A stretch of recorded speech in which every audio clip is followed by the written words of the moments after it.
नमस्कार, मैं हूं आपके साथ शिप्रा झा। आप सभी दर्शकों का अन्नदाता के कार्यक्रम में स्वागत करती हूं। किसान का जीवन बहुत ही मुश्किल होता है। वो अपने खेतों में लंबे समय तक काम करता है, उसका ध्यान सदैव फसल में ही लगा रहता है। वे अपनी कड़ी मेहनत की ताकत पर अपना जीवन व्यतीत करते हैं और ऐसे ही किसानों की प्रगति के लिए हम खेती बाड़ी से जुड़ी हुई बहुत सी नई लाभकारी जानकारियां हर रोज सुबह लेकर आते हैं। तो चलिए कार्यक्रम शुरू करने से पहले देखते हैं क्या है आज के अन्नदाता में। जीवामृत बनाने की विधि और इसके प्रयोग के फायदे। स्वीट कॉर्न मक्के की खेती से कमा सकते हैं अधिक आमदनी।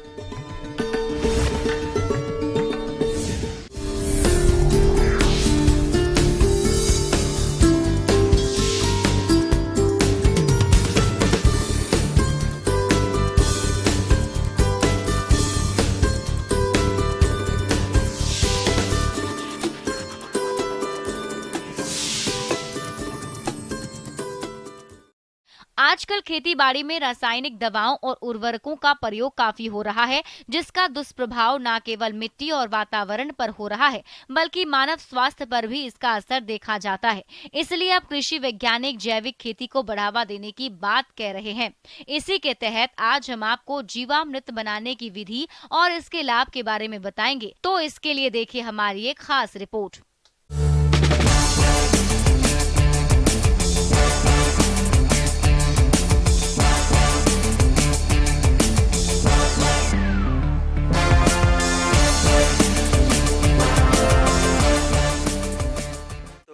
जैसे कि जीवामृत की बात हम कर रहे हैं, सबसे पहले मैं बताना चाहूँगा आपको कि जो प्राकृतिक खेती है उसके जो 4 स्तंभ हैं उनमें से जो एक स्तंभ है वो है जीवामृत।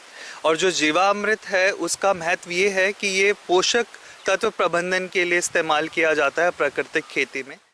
किसान भाई अधिक पैदावार की चाह में खेती में रासायनिक उर्वरकों का अंधाधुंध प्रयोग कर रहे हैं। रसायनों के उपयोग से जाने अनजाने में हम भरपूर मात्रा में जहर का सेवन कर रहे हैं, जो धीरे धीरे मानव प्रजाति में बड़े पैमाने पर बीमारियों को जन्म दे रहा है।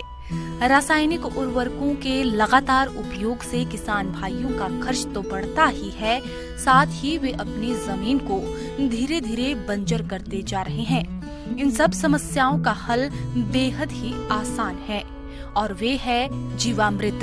इसे किसान अपने घर में ही बिना किसी खर्च के बड़ी आसानी से बना सकते हैं और फसलों में उपयोग करके लागत को कम करने के साथ ही अच्छी गुणवत्ता की पैदावार ले सकते हैं। जीवामृत जैसे नाम से आपको पता चल रहा है, जीवों के लिए अमृत। तो जो प्राकृतिक खेती है वो सूक्ष्म जीवों की खेती कही जाती है और जो जीवामृत है वो एक तरह का जामन का तरह काम करता है। जैसे कि 1 चम्मच जामन दही का मिलाते हैं तो पूरी के पूरी दूध को दही में बदल देता है। इसी तरह से जो जीवामृत है पूरी भूमि को उस कल्चर से क्या करेगा कि वहाँ के जो बैक्टीरिया हैं, जो जीवाणु हैं, उनकी जनसंख्या बहुत ज़्यादा बढ़ा देता है, जिससे कि वायुमंडल में हमारी नाइट्रोजन है उसको स्थिरीकरण कराता है। उसके साथ साथ ये जैव उर्वरक का काम भी करता है। महत्वपूर्ण बात है, ये किसी भी तरह की फसल पर इस्तेमाल किया जा सकता है और इसे बनाना बहुत ही आसान होता है। और कुछ ही सामग्री जो कि आपके घर में अवेलेबल है, जो आपके गांव में अवेलेबल है, उससे हम इसको बना सकते हैं।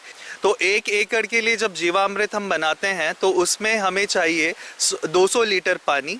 200 लीटर पानी के साथ हमें चाहिए 10 kg आपका देसी गाय का गोबर, फिर 10 लीटर हमें चाहिए देसी गाय का गौमूत्र और 2 किलो चाहिए हमें बेसन, 2 किलो चाहिए हमें गुड़ और 1 किलो ऐसी मिट्टी जिसे हम ऐसी मिट्टी जो कि हम बरगद के पेड़ के नीचे से या पीपल के पेड़ के नीचे से लें, जहाँ पर कोई भी रसायन का इस्तेमाल ना किया गया हो। तो ये जो 6 सामग्री है ये चाहिए होती है आपकी जीवामृत बनाने के लिए।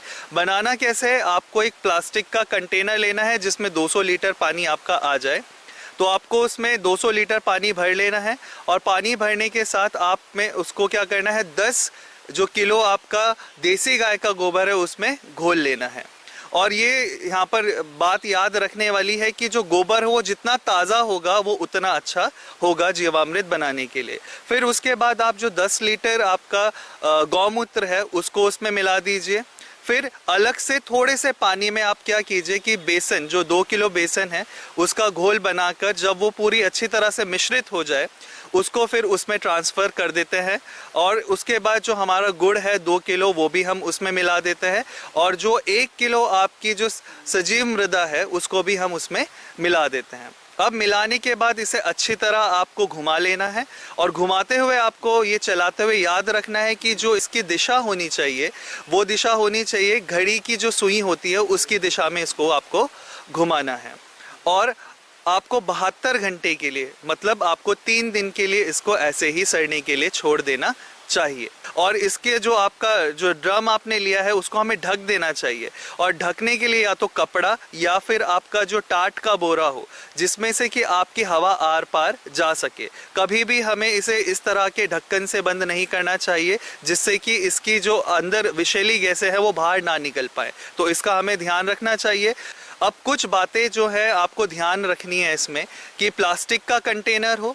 दूसरी बात, आप जब इसे 3 दिन के लिए छोड़ें तो इसे छायादार ही जगह में रखना चाहिए, इसे धूप नहीं लगनी चाहिए।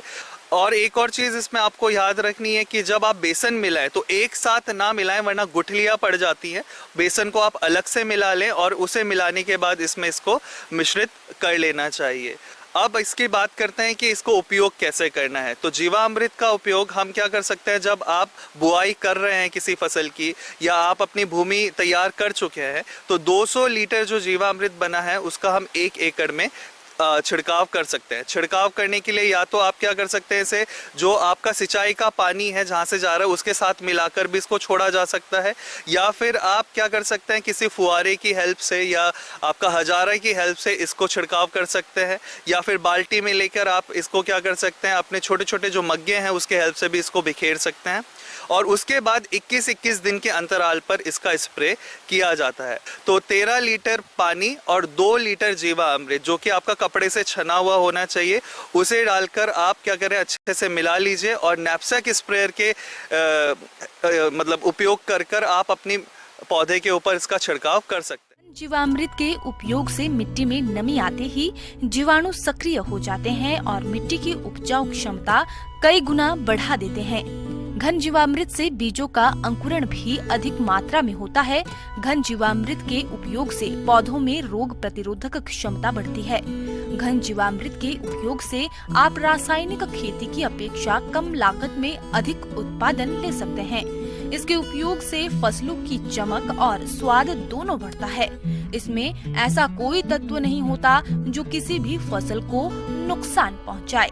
इस प्रकार किसान भाई कम लागत में घन जीवामृत का खेती में प्रयोग करके अधिक उत्पादन ले सकते हैं और अच्छा लाभ कमा सकते हैं। इसमें जो फायदे देखने को मिलते हैं, एक तो ये पोषक तत्व प्रबंधन करता है पौधे का। फिर जितने आपके ज़्यादातर जो जीव है या जो आपके कीट हैं या आपके जो रोग हैं, उनसे भी इसमें क्या करता है, आपके पौधों की प्रतिरोधक क्षमता को बढ़ाता है ताकि उसके ऊपर वो उसका अटैक ना हो पाए। किसान भाइयों, अब लेते हैं एक छोटा सा ब्रेक।